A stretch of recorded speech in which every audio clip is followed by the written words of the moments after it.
even though a lot of great players have practiced a lot in their youth and then they continue to practice a lot and play a tremendous amount of matches, when you stop doing that, your level will slowly start to drop and you will never be the player that you once was. And this is not necessarily dependent on physical abilities. So when I first came to Florida, this is around 19 years ago, I was working with a former pro player, top 200 player, and we taught a lot of juniors together and we would have a lot of conversations. And at that time, both of us still played a lot of tournaments on the weekends, whether it was prize money tournaments or men's 30s or men's 35s. So back in those days, I already got worse because I finished college tennis, and up to that point, since I was 10 years old, I practiced every day and I played a tremendous amount of tournaments. And after I graduated from college, my college career had ended. I started working full-time as a teaching pro. And in the first 2 years, I didn't play any tournaments. But then when I came to Florida, I played a lot of tournaments. But I didn't necessarily practice that much because as a coach, you have to be on the court 8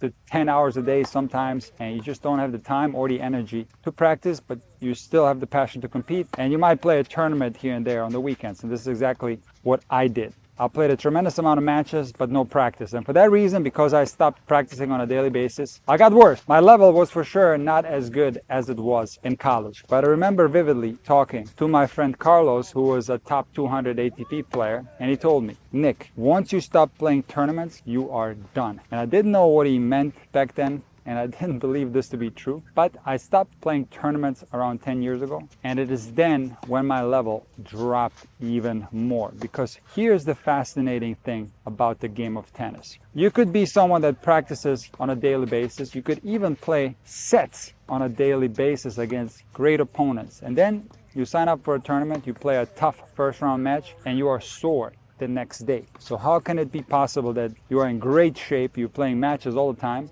and then you play that one tournament match and you're sore the next day, but you're not sore after the practice matches? Well, when you play a tournament match, you're playing under a tremendous amount of pressure. And a lot of this happens subconsciously. So when you play with more tension and with more pressure, you're going to use muscles differently. And on top of that, when you play a tournament match, you're going to give it 100%, something that you might not necessarily do in a practice match. So you're going to run balls down that you might not necessarily run down in a practice match, and you're generally going to try just that tad harder. This is not necessarily something, again, that you're conscious of. And for those reasons, the pressure of a tournament match and the fact that you're trying your absolute best will make you use your muscles in a different way. And it's for that reason that even though you're in great shape and have played practice sets, you are going to be sore after your first tournament match when you haven't played any tournament matches in a while. And this leads me to the next point, and that's the fact that it's not enough to just practice. It's not enough to just play practice sets. You have to play official matches, whether it be your club ladder, your team competitions, or an actual tournament. This is the real deal, and this is actually the true test in the game of tennis. Because the crazy thing about this beautiful sport of ours is that you could be playing great when you're playing practice sets, and then you play a